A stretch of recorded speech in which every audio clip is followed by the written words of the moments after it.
more effort than it is to read Scripture, because reading Scripture oftentimes, primarily, is just going to require a few minutes to look at a passage, read through it, think about what the message is, figure out how to read it.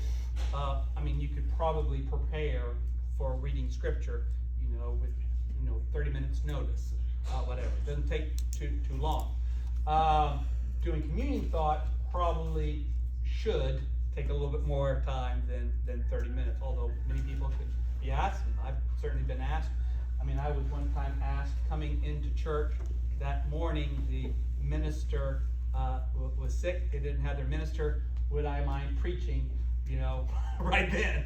So I had about, while they were singing songs to prepare my thought before preaching. But generally, that's an odd situation to ever have to be in.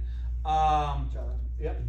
I've heard old-time preachers who, that was a tradition actually, to ask the guest if they would like to. Preach? They would have their 3 favorite sermons in their pocket. I wasn't one of those. Sure, they do number 1, number 2, or number 3. Unfortunately, that may have been, you may have known the old saying about the preacher. I believe this was a preacher in Africa, and he told the church, he said, the amount of time I need to prepare is the time it takes me to walk from the parsonage next door to the church building. That's all the time I need to prepare. So the elders decided to move him 5 miles away. So anyway, communion thought, yes, is going to take a little bit more time. And so for some people that have never done a communion thought, I would say, many of you may have done communion thoughts. I'm not quite sure who have.